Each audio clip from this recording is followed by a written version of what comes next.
Hello, hello, hello. How are you? How's everyone doing? Good. Too quiet for a live show.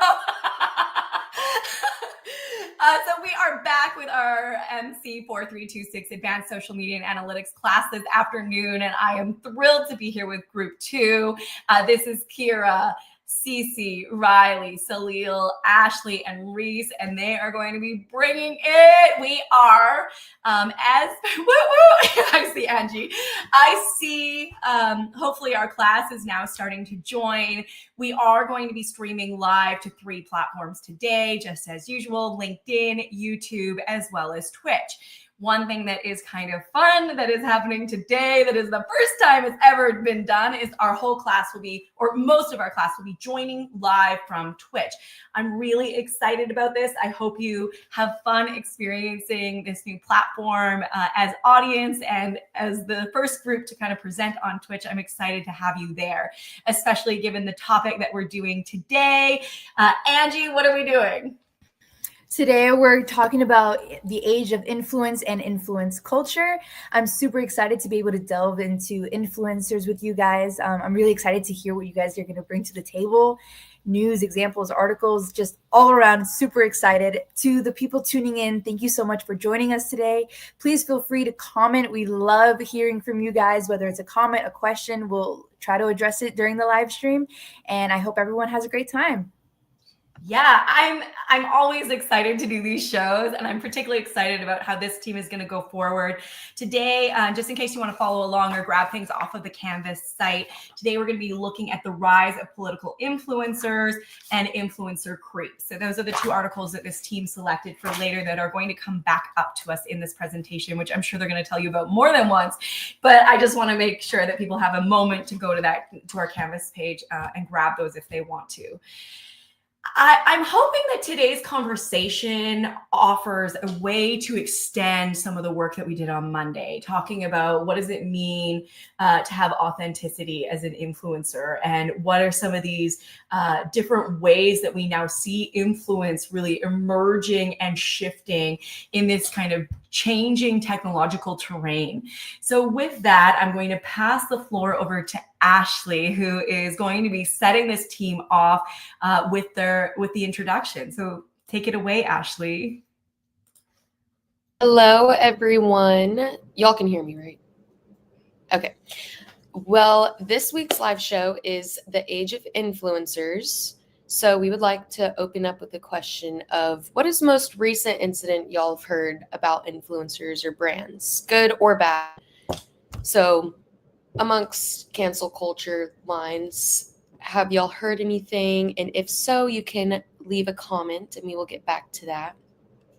But today we are going to be discussing how influencers navigate their self-branding image and how algorithms can connect to this for each user. So algorithms match influencers with audiences that fit specific demographic criteria, which we have discussed in previous classes. And this plays a big role in what social media platforms decide to show. So we will also be going over cancel culture and what brands or influencers have done to respond to backlash and how they decide to take accountability. Other topics that we will discuss is how influencers influence their followers and how using their platform can turn political.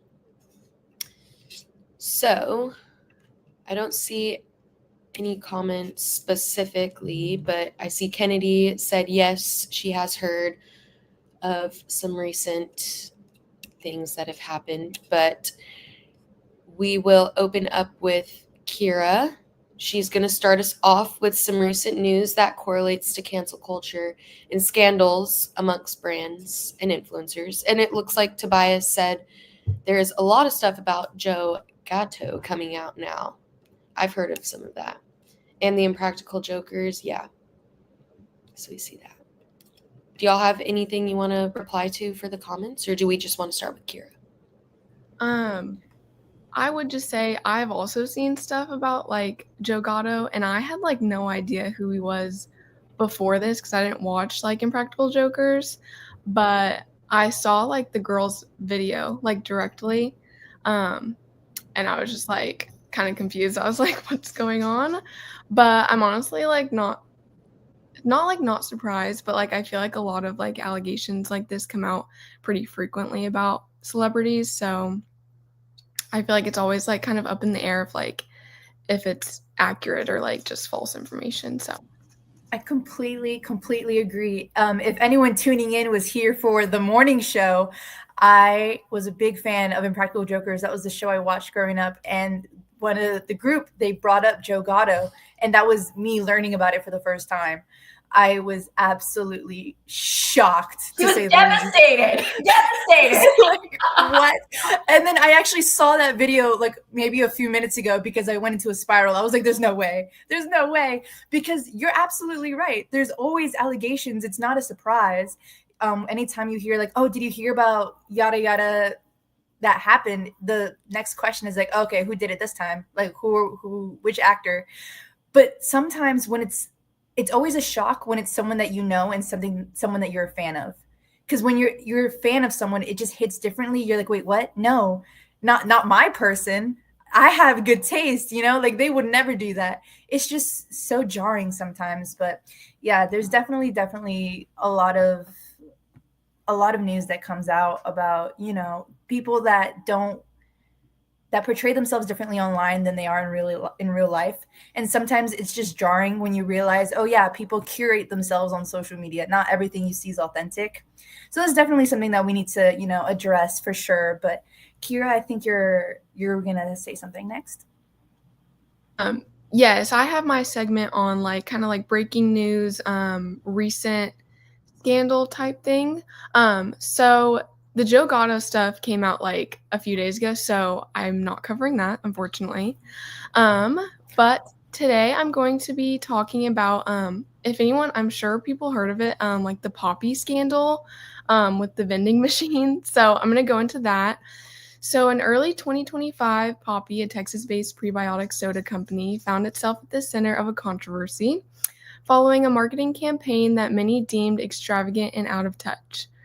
So if nobody like has heard about it or like you just like haven't seen it, basically what happened was Poppi is like really on the rise lately. So they got like a lot of traction and engagement recently, and they sent, I think, like 32 vending machines to like influencers and like celebrities. And these were vending machines, like normal, like sized ones, like you see like wherever, like on campus or something. And they were like filled with Poppis. And so a lot of people just got like kind of upset that they didn't send them to like hospitals or, like community centers or just like more like out in the public where like normal everyday people are like could buy one or like get a free drink. And so they sent 32 across like various NFL cities during the Super Bowl. The intention was to generate buzz and position Poppi prominently during like one of the biggest advertising moments of the year. However, it did not go how they were planning. They received like a lot of criticism. Many people from like TikTok and like Instagram and all of that questioned the decision to give expensive vending machines to like influencers who could easily pay for the sodas instead of directing resources toward more community-focused initiatives. Suggestions included donating the machines to like schools, hospitals, shelters, where they could maybe just serve a more meaningful purpose. So this sentiment echoed across multiple social media platforms, with users just expressing overall disappointment and just like perceived it as misallocation of resources. So adding fuel to the fire, Poppi's competitor Olipop entered the fray by commenting on the campaign's post. They claimed that each vending machine cost approximately $25,000. So that insinuated that Poppi had spent over $800,000 sending vending machines to celebrities. So this just further fueled the fire for everyone to be on the hate train, to be honest. Poppi refuted these claims, said that the actual cost was a lot lower than it was. But in response to the backlash, their co-founder, Allison Ellsworth, addressed the controversy like directly through a TikTok video. She acknowledged like the public's concern and emphasized that the vending machines were part of a broader long-term marketing strategy. She also highlighted that the machines were intended for like use at various community events, pop-ups, giveaways, that kind of stuff. And then she also invited consumers to suggest like future locations for them to send the vending machine. So overall, it did like a pretty good effort on diffusing the situation and trying to get like people to kind of understand where they're coming from and just like put out the fire on the cancel. But that was like all my TikTok was for like a solid week, was like the Poppi vending machines. I know Alexis said that the Poppi scandal was crazy. I have not heard people wanting them to pop up on Facebook Marketplace, but honestly, I wouldn't be surprised. Because I could see like an influencer being like, oh, I don't want this, or like, oh, I don't need this anymore, so I'm just gonna like sell it or something. I feel like they sell like crazy stuff. So I feel like this was also all over Instagram, but like not in a good way. People were critiquing it. And so it kind of raises questions about, the old adage of is all press good press? Because I think they ended up generating so much publicity out of this stunt. What do you think? I definitely think I know they say like all publicity is like good publicity. I think that just comes down to like how they handle it. Like if it's not good and it's not a good situation that they thought was going to be turned out like differently, I think if they handle it kind of like they did, being like, what can like we do to improve this? We'll send it to like other places. I think that is like okay. I think bad publicity can be detrimental, especially to big companies on the rise. I think a lot of people are very quick to be off of the bandwagon. Like if it's over the smallest things too. I can see how people were upset because I do think they would have gotten a lot more use out of like community events and like hospitals and all of that kind of stuff.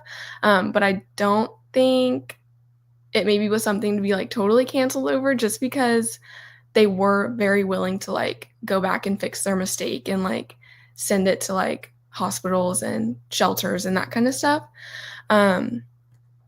But yes, Reagan said people were also upset because they could have used that money to help with the LA fires. That is also true. It honestly was just very poor timing on their part. And then Kennedy said stuff like this is weird because they got so much attention from it, negative or positive. I would assume the publicity helps no matter what. Yeah, I do think it helps because it just gets their name out there even more than it already was. I mean, they're already causing a lot of traction lately. And so I think a lot of people did find out about them based off of this kind of scandal and controversy that happened. But I think they could have gone about it in a different way to even increase engagement and like favoritism towards their brand versus like competitors like Olipop. So that is pretty much the scandal on Poppi. Another one that happened earlier, it's not so much as a scandal, but it was just talked about a lot, was when TikTok was shutting down. A lot of influencers came out with like secrets of how they got like famous, and they would say like, oh, I didn't actually, like, say if they got famous doing like a coffee routine every day, they would come out and be like, oh, I actually don't even like coffee. Like I would just make it for the video and then like dump it out or something. So a lot of people got really, I would say like upset / like they just felt deceived over this because a lot of their favorite influencers were not as truthful as they thought, perhaps. A lot of them came out and said that I actually didn't do this. I just did it for the views. And like, I feel torn on the subject because if I was getting traction and engagement on TikTok or Instagram and like earning money from it, who am I to say that like I wouldn't do the same? I think a lot of people just felt like deceived that they had this image of a person and they like really liked coffee or they were really into fitness, and then it came out that like they don't like coffee and they got like plastic surgery or something. Like that was the kind of stuff that people were mainly upset about. The other like smaller influencers, whereas like oh, I don't actually like wake up at this time. A lot of people didn't really care about that. It was like main influencers. I know one specifically that people were like not really upset, but they were like kind of like, wow, okay. Charlie D'Amelio came out and was like a while back. She got like not a controversy, but people speculated that like she had like a vape, and she came out and was like, it's an anxiety pin. But when TikTok was shutting down, she came out and was like, it was not an anxiety pin, but she didn't specify what it was. And so everyone was like, we knew it like all along. And yeah. And then one of them, Serena Kerrigan, a lifestyle influencer, disclosed her use of like a weight loss drug, which she had previously denied. So just like stuff like that coming out, a bunch of secrets. Alexa said anxiety pin is crazy. Yeah. I've never heard of an anxiety pin, but whatever. She probably No, tell me what this is. I have no idea. I think she was probably referring to like the Calm brand. They have like melatonin or like energy, or like I don't know exactly what they put in there to make that stuff work, but I think maybe she was referencing that. And also like back to the coffee thing, like I remember Anna Sitar, she always did like the Get My Starbies with me. And then Yeah. she came out and said she didn't even like Starbucks, but that was why she got big.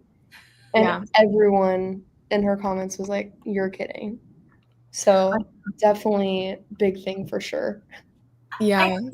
I think this anchors into that question of authenticity in online environments, and if we're having to calibrate it, at what point is it a loss of authenticity, or is there even any authenticity left at that point? And then the other comment I had, it was in relation to Kira's, the whole commenters like being, we knew it all along. Like that sort of like mainstream conspiracism commenter is so prevalent on TikTok in such an interesting way. Yeah. Yeah, I'll add on to that because some of the ones that I definitely saw were a bunch of like beauty influencers. They'd be like, "Yeah, I used a filter. Sorry, guys," and I'd be like, "Oh, I knew it. There's no such thing to like. There's no way to look that good." But I guess I just also wanted to ask a question based off of what Nicole just said. Like, is there authenticity, even if just because of inherently what an influencer is, they're basically just like a human billboard. Even whatever content that they put out is to get comments, views, likes, to probably promote a product. Even if they come off as genuine, is there any authenticity in their content? Yeah, I definitely think there's a fine line. I think probably a lot of them start out kind of just doing like stuff that they normally do, or like stuff that is authentic to them. But I think once they get like their niche thing of like, this is getting a lot of engagement, so I'm just going to keep doing this. I think then they can start to lose a little bit of authenticity if they just get too focused on the engagement and the views. I think there are a few influencers that do a really good job of like being authentic and just like posting their life. Whereas a few have more of like a niche like focus or content. And I think sometimes the more niche, the more unauthentic it is. It just depends on the influencer, I think.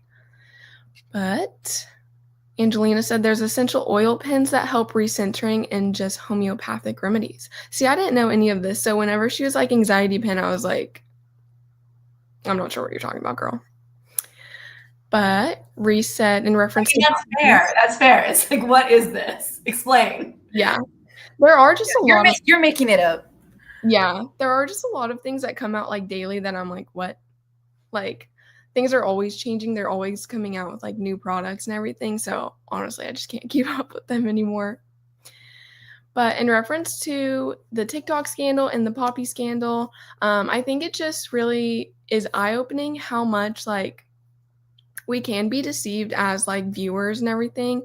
We really don't know what's going on like behind like the influencer and their life. And then I think it's also very quick on cancel culture nowadays. I feel like people are getting canceled for like everything.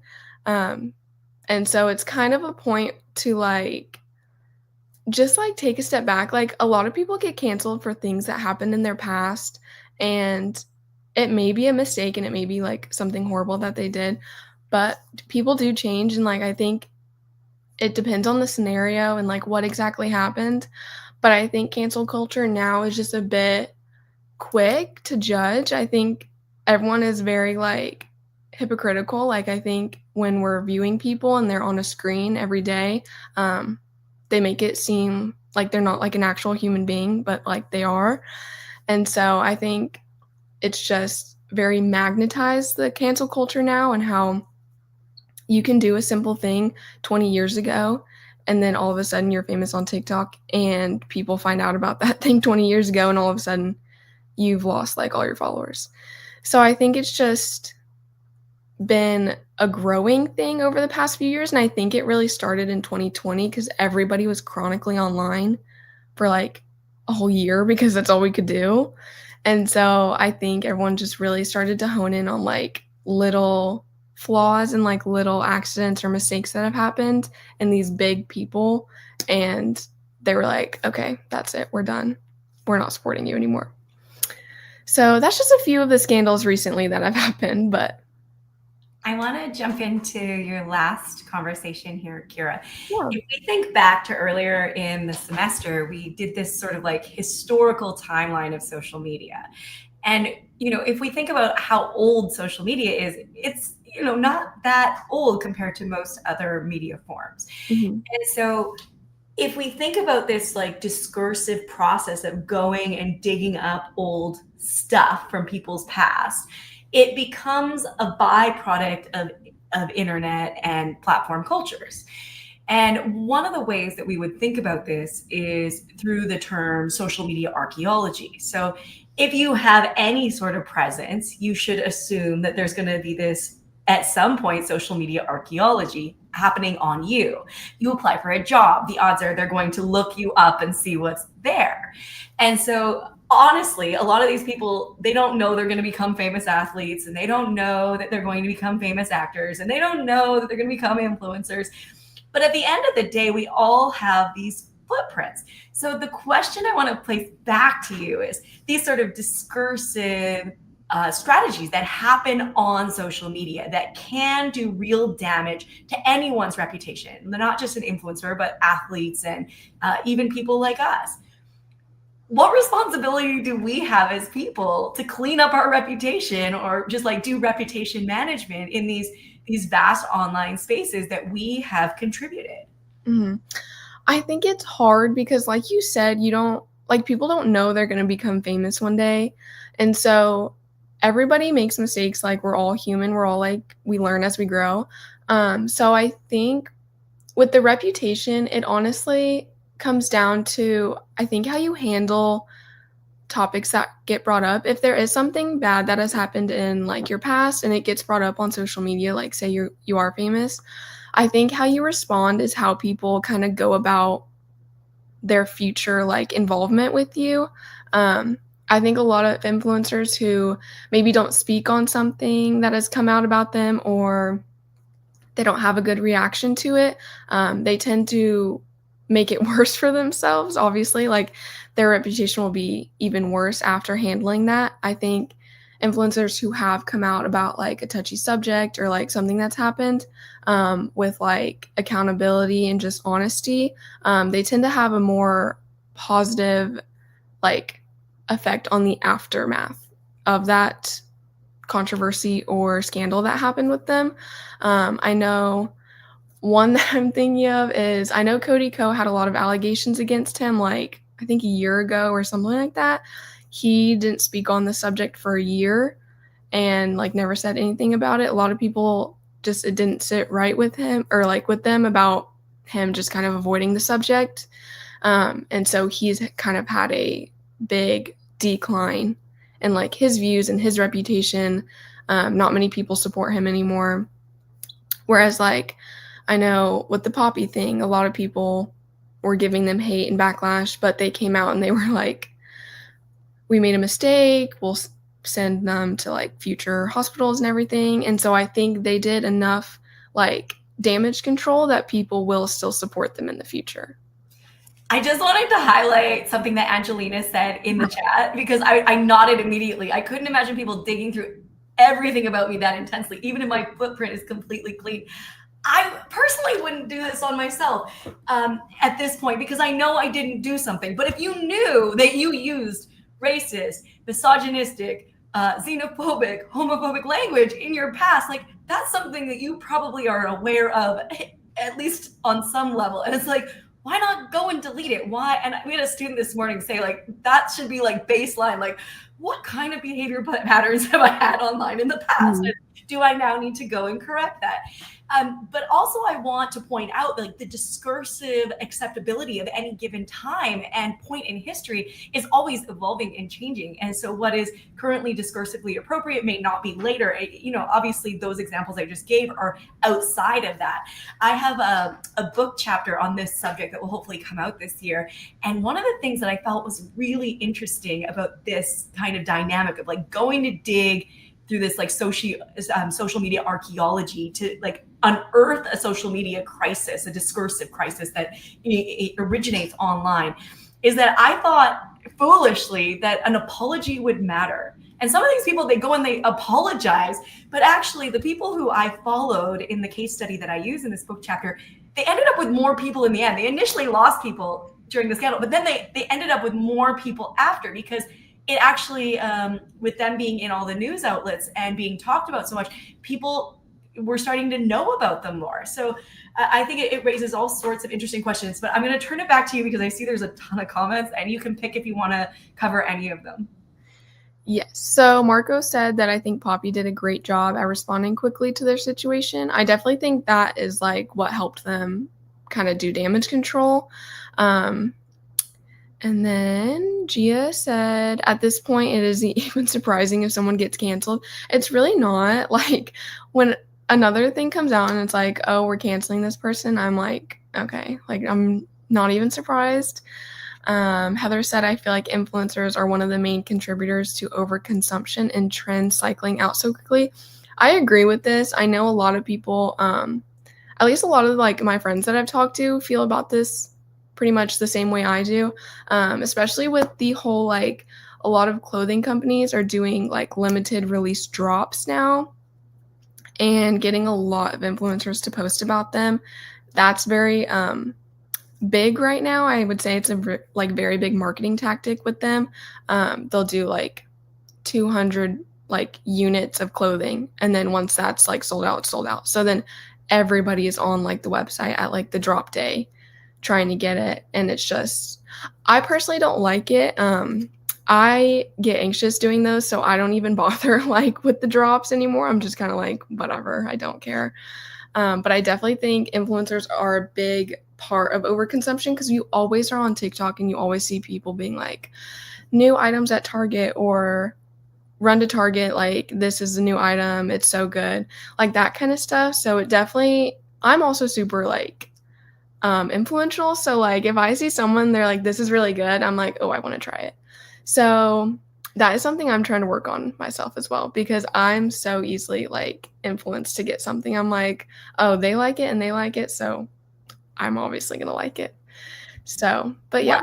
One thing we talked about a few semesters ago was this idea of the rise of the popularity of the de-influencer, like those who were like, don't go buy. Yeah.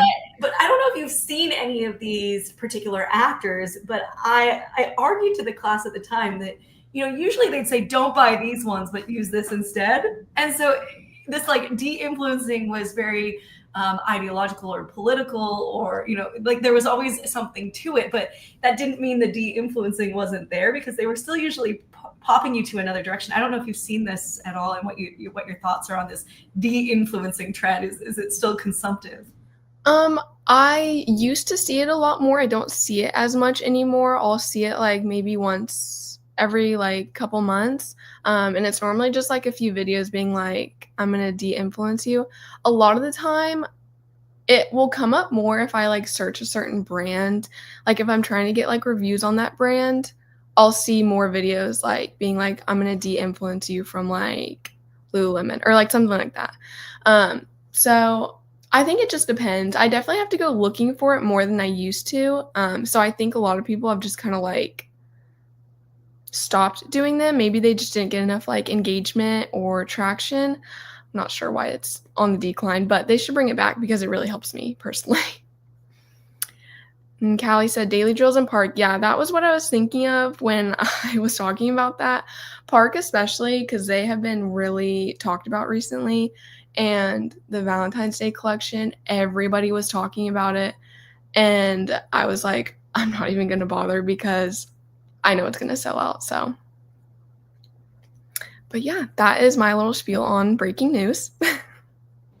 All right. Well, next we have Reese, who will be discussing an article over the rise of political influencers. So we will be getting into that. And I just wanted to say I agree with everyone's comments. It's just so crazy how this cancel culture is a trend at this point. And yeah, but Reese, if you want to. Yes. So kind of going back to like overconsumption, all of that kind of stuff, I'm going to go into more political influencers. This article is from 2021, so it is a little bit outdated at this point. There wasn't a lot of data on the subject at this point. So it's not really talking about specific parties, but more sustainability and body positivity and all of that kind of stuff. So before I dive into it, I do want to ask if whenever you think of a political influencer, what type of content or are there any specific people, influencers that come to your mind? While I let those comments come in, I'm just going to go ahead and get on into it. So, the rise of political influencers kind of began near the election of 2020, an election that all of us remember and I believe will be remembered for decades, if not centuries, just because of the political climate at the time and COVID-19.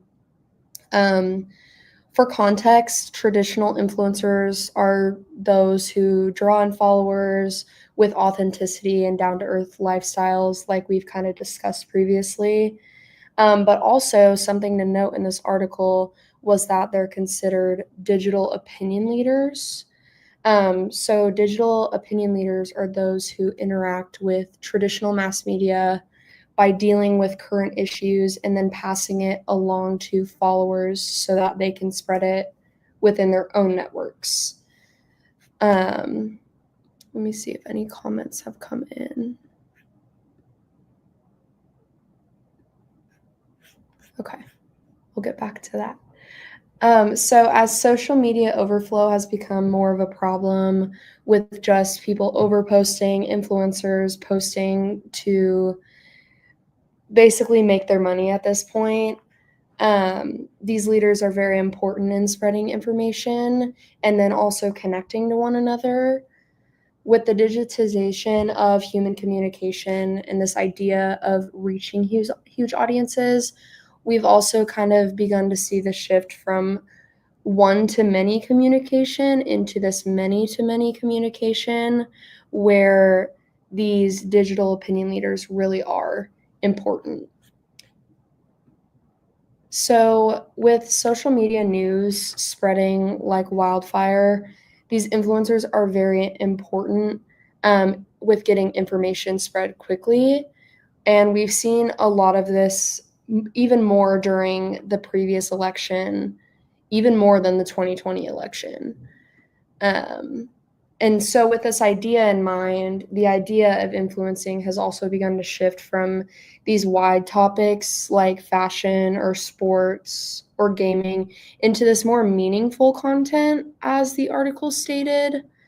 I believe the definition of meaningful in this context is not really to put any type of content over one another, like beauty influencers not being as important, but instead creating a difference between those who are spreading information on what's going on in the world or what's going on just period, versus creating content just for the fun of it or as like a hobby. I see some comments. I've actually never heard of Dean Withers. maybe that's a bad thing. But it seems like everyone has. It's like Yeah, I've never heard of him. Maybe that's a bad thing. But we also have Ben Shapiro, which I think Yes. very much. Okay. Yeah, I'll have to definitely look into that for sure. I mean, Oh, yes. Okay, I have seen him. I just didn't know the name. Okay. Gotcha. There you go. I think that's also a big issue with like TikTok and stuff is you see these people all the time and you just don't know their name. Like you could see them in public and be like, "Oh, I know you from TikTok." And you just have no idea like what their name is or who they even are really. Perfect. Okay, so to kind of establish some context behind political influencers and also like commercialization of product placement and all of that, it's really important to know the professionalization of influencers in recent years and how it's become a job and a living for people. This has really caused an increase in ad placement, product placement, especially to monetize content. And because influencer marketing has become such a rapidly growing industry due to platforms such as TikTok Shop or shopping through Instagram links or YouTube links, I think businesses are really beginning to include political influencers in order to advertise products that align with their views, such as sustainable products or things of that nature. To kind of dive deeper into that, I was just trying to read the comments. So to dive deeper into sustainability, it's definitely the efforts have risen over the past decade. And then with that, political content has begun to rise, especially post the 2020 election, with questions of which political agendas are going to align with those views. So throughout this time, product placement surrounding sustainability became and has remained pretty prevalent. Thinking of like Stanley or Owala or other products that are more sustainable for the environment. And kind of to touch on that, there's an influencer that was mentioned throughout this article by the name of Trash is for Tossers, and they live a zero waste lifestyle. And then two other influencers that were mentioned throughout the article were touching on topics such as body positivity or climate change, things of that nature, and kind of bringing awareness to maybe which political agenda will align with those views. So another way that these influencers are integrating politics seamlessly in their feeds, for example, is like civil rights movements that are currently happening. We saw this during 2020 with the BLM movement and having people that aren't political influencers or just normal creators like you and I who were participating in civil rights movements such as Blackout Tuesday, where it was just a black screen that was posted to represent solidarity for people of color at this time. And then also, even though political influencers, yes, what Angie said for sure. Even though political influencers are posting this meaningful content, they still have to pose their content and promotions in a more credible way, like a normal influencer, so that there isn't controversy or questioning of why people are doing this. Especially because few political influencers don't monetize their content. So people that are doing promotions or ads or spreading information like this, they are doing it for monetary reasons. So that raises the question of financial intentions and then also the authenticity of the creator. And then also, my apologies. So at the time of this article, with product placement and commercialization and all of that kind of stuff, influencer marketing was fairly inexpensive because of its authenticity and also how like how small it was at the time, because the article again was written in 2021. This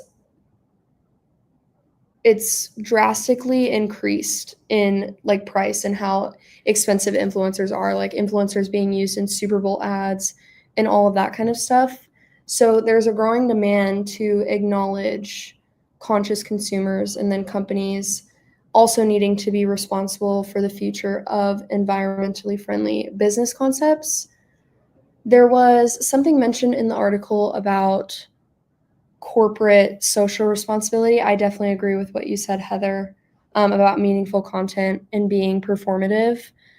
So that is one of the cons of being a political influencer, is going back to what they're really doing this for. Are they doing it for what they believe in or for monetary reasons?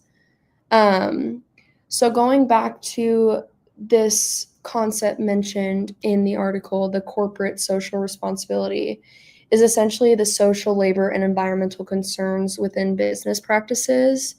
And it's proposing new business models so that businesses can maximize profits. They're not enacting these practices because they're wanting to maximize their profits, and also are starting to look more into political influencers. So kind of going into a little bit of like a discussion with this, economics are really playing an important role for both influencers and businesses. Kind of like this old commercialization structure embedded in new content. It's introducing fundamental changes in like online communication and then influencing with very little effort. So, to kind of summarize everything, some of the positive things about being a political influencer is that you have the contribution to education and then also political information for especially younger audiences, and then people who just might not really dive deep into political content or political agendas or what's going on in the world. And they're able to use reach and popularity to draw attention or even amplify discussions about important topics such as sustainability or climate change or just anything else going on in the world. And then lastly, making political communication appear easier than it is. Some people think it's very hard to talk about, especially with how divided the world is. But this allows for a potential increase in interest and then an increase in engagement.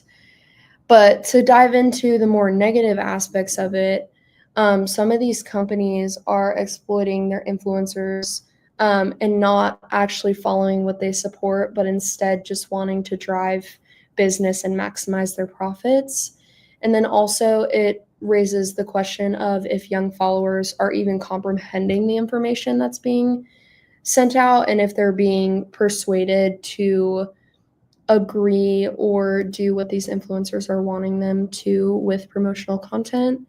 And then lastly, there's information across the entire political spectrum, which may lead to a spread of extremist information, as well as conspiracy theories, which there was some information listed in the article as well about COVID-19 and all of that whenever it was very prevalent. But that's kind of the summary of this entire article. Does anyone have anything to add or kind of touch on to?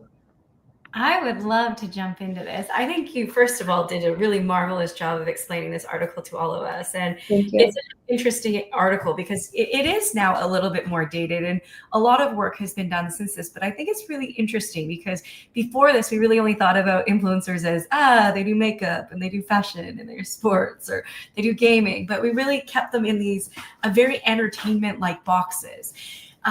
There's a newer article that's come out that builds off of this work that really refers to them as ambassadors of ideology. And I like that as a way to think about this because it isn't always, a particular topic. Sometimes it is political, sometimes it's not, but there is a particular policy or agenda that it has. Does that make sense? And so when we think about it like that, I start to think, and what I've been thinking about lately is, do all actors who have political impact, i.e., influencers who have political impact, are they all political in nature? Or are some of them actually rather apolitical in political moments? And by that, I'm thinking like the Aiden Ross or the podcast guys. And I would love to hear a discussion on that. And then number two, my first question is like, do they have to be political influencers, or could they be actually fairly removed from politics but still have political alignment? And what does that mean for like the capital that is then pushed around in terms of influence? And then number two, is this sort of political influence always possible, or do platforms ever push back? Now, I said to my morning class, and I want to say it to this class as well, that, and this really builds off of the work of Brandon Harris in a special issue on political influencers for social media and society, where he and his co-authors really claim that platforms often claim this apoliticality, like they're not political at all. And yet the way they structure the way we post content, the way we can engage, actually becomes a very political process, because they structure the discursiveness of it. They change, this morning, some of our students said like Instagram has awful toxic comments compared to TikTok. And so like this kind of stuff. So question one is, do you have to be a political influencer to be aligned with politicality, or can you actually be rather apolitical but still have political influence in some capacity or another? Number two, the question I have is, are platforms apolitical, or do platforms also have a role in this politicalness of the political influencer? So those are the questions that I want to put out to your group, definitely, and Angie. Mm-hmm. And feel free to engage with my musings in the comment box as well, because I love hearing what you all have to say. Yeah, so those are my two questions. So I think with that, like, I don't think you have to necessarily be a political influencer to post about stuff, especially with like the elections and celebrities endorsing specific politicians. I think that kind of goes back into it, and they're not necessarily political influencers like you think Taylor Swift or someone like that who's posting, vote for this candidate, or I endorse this candidate. They're not political influencers, but they're tying back into that idea. And then also one thing I did notice from this article is I noticed at first they said that the data might not necessarily be talking about exactly influencers that they were looking for, as the data was so limited at that time. But I noticed that like the topics that they're discussing, like, for example, one of the influencers they mentioned talks about like body positivity and like fitness and all of that kind of stuff. And for me, reading that, I didn't really tie that into a political belief.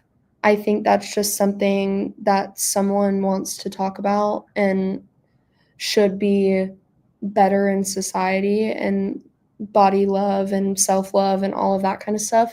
So that was one thing I did notice from the article. And then would you mind repeating that second question? I apologize. No, this is really good discussion.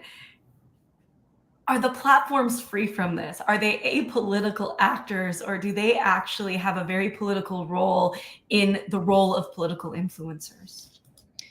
I believe that some social medias can be, like, for example, with what's going on with X right now, I believe there's been a lot of stuff with pulling back on what's being said and censorship, especially what we talked about in the show last week, and how people are being either censored or shadow banned, or things that should be aren't being. And I think it really depends on what the platform has, I guess, rules that it has on that.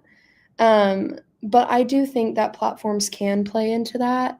Not all of them, but I believe that some of them do, especially with like this dividedness as well. Yeah. Thank you. Very helpful. Before Angie jumps in, which I know she's going to, anyone else?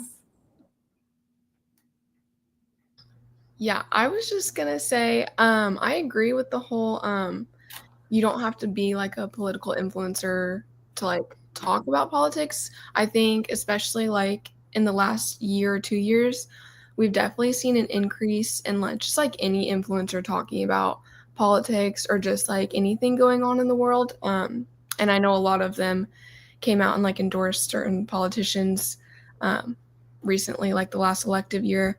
So I think it's kind of being normalized to talk about more, and you don't have to necessarily be like a specific, like you only talk about politics.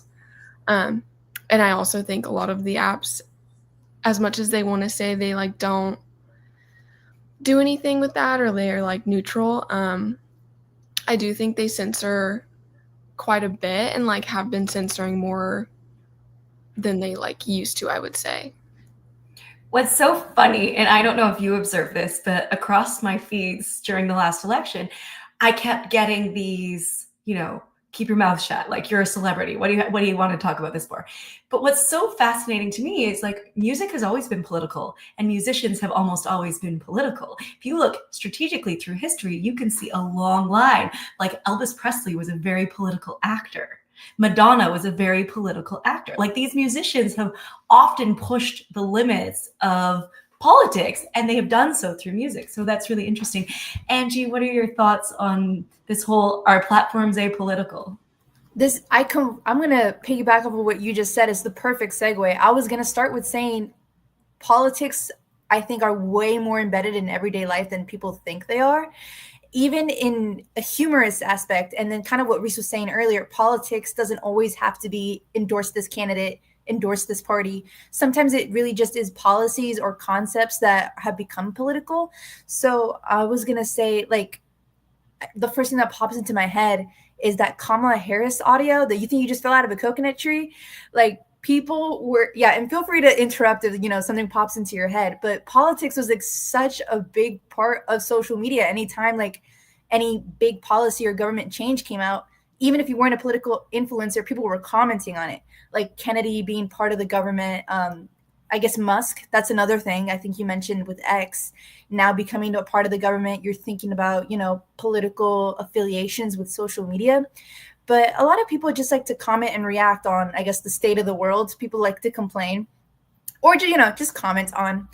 And one thing that I actually wanted to bring up that I was actually talking to Nicole about earlier was that social media platforms do come off as apolitical. But at the end of the day, social media, it's a platform where people come to socialize and come together and speak. It's basically like a community billboard, and people will be talking about the things that apply to them, which is politics at the end of the day. So as much as social media likes to, present themselves as apolitical, I do think that at the end of the day, it's impossible for them to do so.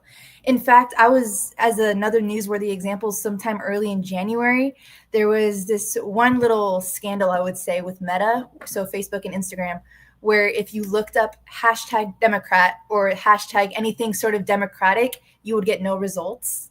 And if you looked up, like hashtag Republican, it was like 3.3 million results would pop up. So that was something that was like on my news feed for like maybe 3 days because people were just in uproar of this censorship that was happening. And, Democratic content was labeled as sensitive material and such and such. But at the end of the day, I think the reaction of the people, coming up in arms, the news coverage, immediately Meta was like, we're fixing it. I think that at the end of the day, social media platforms are a big, megaphone for politics. And at the end of the day, I think it's just the role of the creators, of the consumers, to just make sure that it's balanced. Really great points, Angie and team.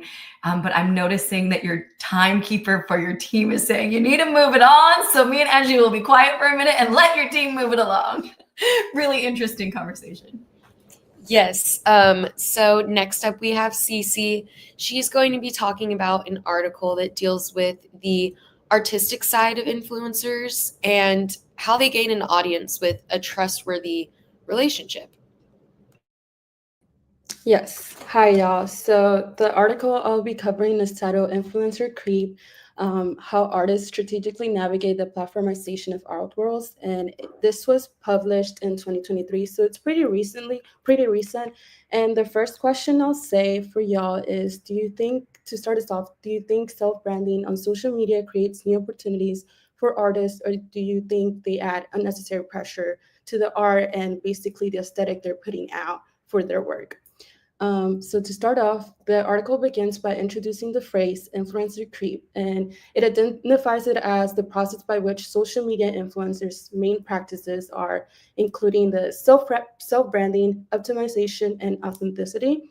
And it seems like this have shifted the labor of the artistic labor, sorry, in practice, because they have to put these things into place and take it into accountability when they're putting their content out if they want to promote what they're doing.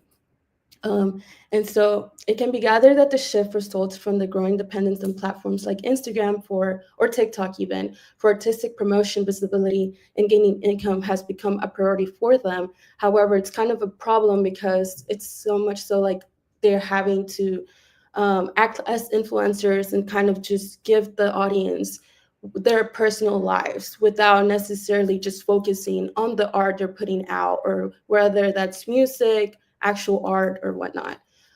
So now I'm gonna break down the 3 factors of influencer creep as is stated in the article. And so for self-branding, it states that artists feel the obligation to market themselves just like influencers do, often including personal photos and maintaining an enthusiastic online persona, even if that doesn't happen to be their actual aesthetic or whatever. And also, moving on from that, optimization, artists learn about social media strategies similar to influencers. So they're experimenting with content and different platforms to see what reaches their target audience more, or basically what gets them more views in order to promote what they're putting out. And then with authenticity, there's a pressure to present an authentic self. So balancing content goals and aligning them with personal vulnerabilities. So knowing how much they can put that out, and then to maintain engagement and build a trustworthy relationship with the target audience. And then,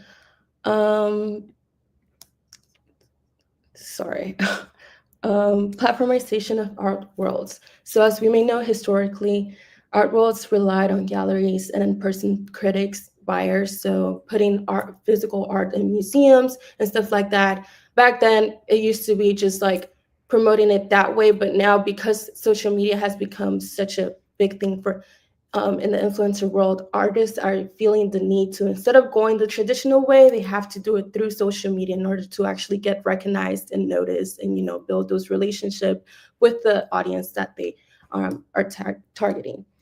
Artists must constantly perform and maintain an artistic identity online, blurring boundaries between personal and professional lives due to the fact that it's their best interest to actually build that trustworthy relationship, but also to actually gain that visibility that they're needing and wanting, and gain more followers and reach more people rather than just their target audience. We often see that there's the term bandwagon, like, you've started listening to this artist a long time ago, and then all of a sudden one song goes viral on TikTok, and now everyone's listening to them and claiming that they're a fan. And this just kind of, they start following them, and it's like, are you really following them because their authentic selves, you like their personality, you like the way they go, or it's just like you like that one song, that one art piece, and that's what it was. And then the article also highlights the impact it has on inequality. So social media platforms have deepened existing gender and racial inequalities in creative industries. Basically, women artists and artists of color face additional challenges to this, with algorithms and experiencing biases on whether their work is actually being shown through different audiences on social media. And the article also states how it has created emotional and economic pressure. The pressure to constantly perform, create, and engage can lead to creative and personal burnout overall. However, not creating content exposure for themselves can lead to losing income and potential opportunities on reaching, bigger audiences, or those goals that they want to get to. And then going back to authenticity, artists must navigate the paradox of creating commercial content while maintaining an authentic self and create that identity for themselves online. Some artists struggle with expectation to share personal aspects of their lives to increase engagement. Again, because it's not their thing, but they're forced to do this because they want to, get their work out there and reach more fans, more audiences. And then concluding that part, the article highlights how social media platforms have reshaped artistic labor, making self-promotion and digital visibility essential, but tricky to navigate and deal with because they have to create content, but also want to focus on their hobby and what they're doing best. And then further, as platforms evolve, so do the expectations placed on creatives. The influence of social media on artistic labor is unlikely to fade, which raises question about artistic integrity and transparency. And with that, I would say the next question I want to have for discussion is, how does the pressure to constantly create content affect the artistic process itself? And do you think it improves it or limit creativity for content creators of that music and just art in general? I'm not seeing any comments. What question did you want to ask? So the first one I had was, do you think self-branding on social media creates new opportunities for artists, or do you think it adds unnecessary pressure? Just opinion-based. Say it one more time. Sorry, one more time. I'm trying to type. Sorry. Self-branding. Okay. Do you think self-branding on social media creates new opportunities for artists, or do you think they add unnecessary pressure? Okay, thank I'm you. gonna touch on that while we wait for comments. I think adding like a self brand, I think everyone should have a brand, even if you have 100 followers. I think having that, I don't believe it adds unnecessary pressure. I just don't think you should make it too hard on yourself, but kind of stick to the same kind of ideas in what you post and all of that kind of stuff. And even like some people will put like a post in between if they're kind of changing their brand. That was like really popular a few years ago, like this 3 little squares. But I think that's something that everyone should have, even if it's just something small. Yeah, I agree. I think that self-branding kind of allows you to like stay authentic, stay creative. Whereas if you're working for, maybe a company or a corporation that's endorsing you, they might be pushing really hard for you to stay within that brand or stay within that specific type of content. Whereas if you're just, kind of self-branding it and doing it yourself, you're allowed a lot more like flexibility and a lot more creativity. Nice. Yeah, I agree. I think it kind of adds a little bit. I think it adds a lot of pressure, to be honest, because they have to put out this content and based it on what, if like they're endorsed by companies, like Riley said, based it on what they want you to put out rather than just keeping it authentic to yourself and how you actually want to, promote and put yourself out there. And then the other question I wanted to open for discussion was, how does the pressure to constantly create content affect the artistic process itself? And then does it improve or limit that creativity? Maybe before we get to that question, it looks like some from the previous question have come in, and we can just quickly touch on these. Is there one there that, Gina? Like Marco said, I think the pressure of pushing out content daily definitely limits creativity. Ideas begin to run out and people get tired of seeing the same thing over and over sometimes. Yeah, I completely agree. And I feel like if you have a target audience, they'll obviously watch you daily. And if they're your fan, your supporter, they're going to continue to watch you. But reaching those larger audiences up above from your target audience, I think it limits it, because if it's the same content that they're seeing, for instance, on TikTok, on their For You page over and over, they're not going to sit there and actually watch the video through and through if it's another get ready with me or come with me to Target or stuff like that. So, Angie? Yeah, I just wanted to answer the second question that you started about whether having to constantly create content, does that limit your creativity? And I think it does. I mean, you're under a time constraint, you're under your resources are limited as well. You're like, I need to get something done by this amount of time. So that means that you can't do like the big creative idea that you had. You can't maybe get the people that you wanted to get.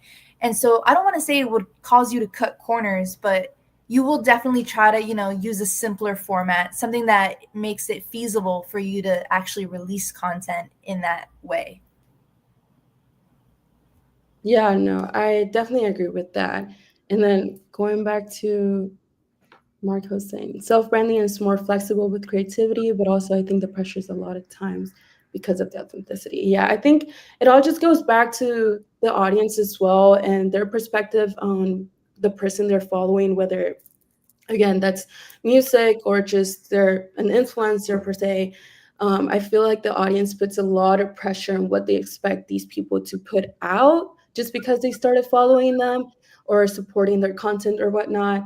And I think that plays a huge factor on artists as well, because I mean, we've seen it sometimes they just get mad and they're like, don't, I mean, I'm a huge Tyler the Creator fan, and I just recently went to his concert and people continuously were chanting for this one of his first albums to be played because he usually plays it at previous concerts that I went to of him as well. But in this one, he kind of just completely cleaned that era and didn't include this album. But now people were all over Twitter saying like, please play Cherry Bomb, what, blah, blah, blah. And then he just kind of made tweet and said, you guys can keep chanting and asking for it. It's kind of annoying, but I'm not going to do it. So Too bad. That's funny. but Yeah, it's a lot of pressure for sure. One thing that I really like about this particular article is it really speaks not just to artists, but how everyday people are starting to use strategies that were typically reserved for influencers in order to gain visibility online. And so this like idea of self-branding, I think you're all spot on. Like this, there is an expectation of us to self-brand ourselves. Part of that is our neoliberal culture and also the workplace culture, right? Like you are all starting to already brand yourselves in a very particular kind of public way. And influencers do that, but I think all of us are starting to do that. And this idea of authenticity, I think, lends to that conversation. Like, how do I want to present myself? What's the most like calibrated, authentic form of myself that I want to present?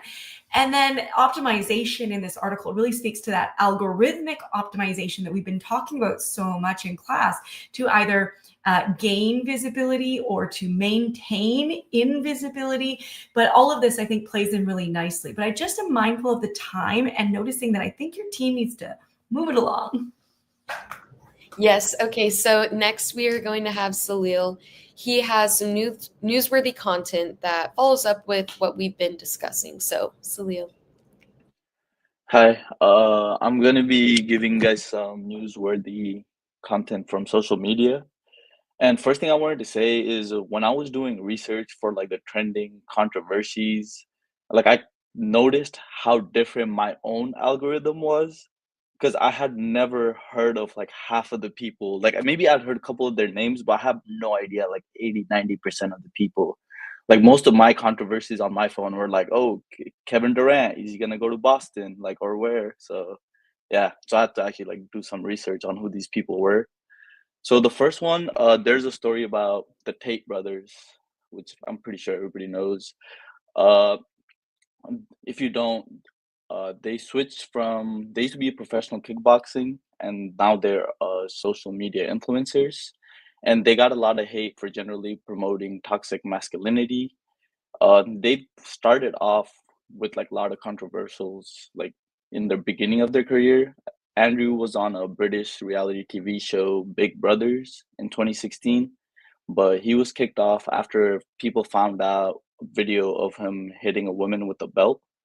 He said apparently that it was consensual, but it was crazy enough to get him off the show. And like to this day, Andrew is still posting a lot of like content similar to that. In 2017, he said something about how women should bear responsibility for sexual assault.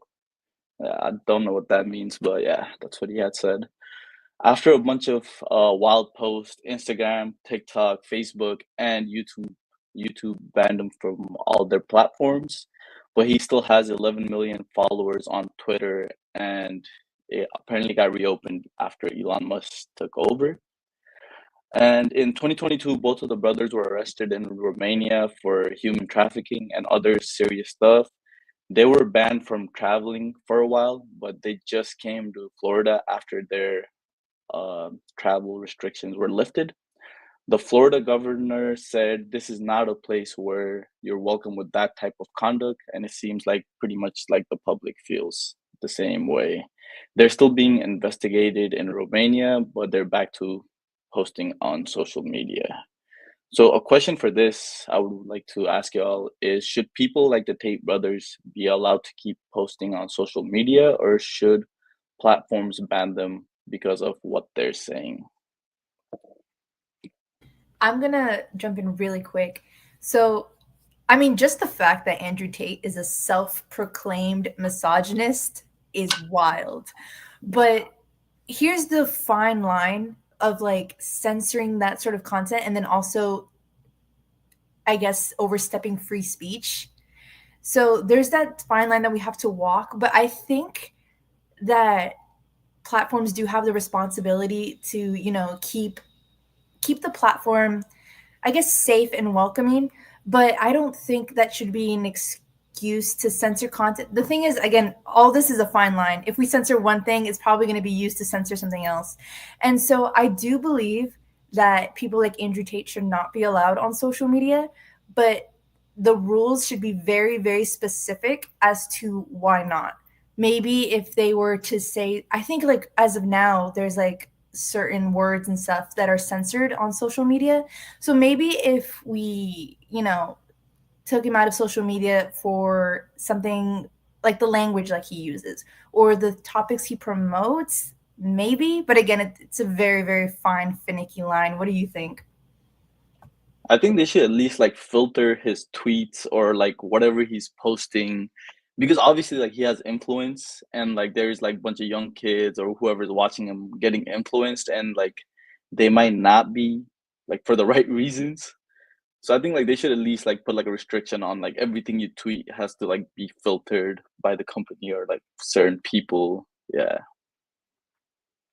I just to add one more thing, I think it should also just be like, okay, if they are going to be on social media and their accounts aren't going to be banned, then they should just be tailored to whoever is still supporting and following them, and not really putting like, if Andrew Tate sends something controversial right now, he is to tweet it or something, it's gonna go viral and it's gonna start trending and that's when it starts reaching other audiences, and that's when people start, like people that don't know who he is are gonna find out who he is. So I think that's where the fine line should be, like, okay, no, yeah, maybe there are shadow banned just to his specific supporters or whatnot that stand for crazy things. Do you think it would be helpful at all because Andrew Tate, he's basically a criminal for human trafficking charges. It's very serious. It's not just, oh, we're censoring his speech for something controversial. Like, no, there's actual, very heavy weight to what he's saying and what he's done.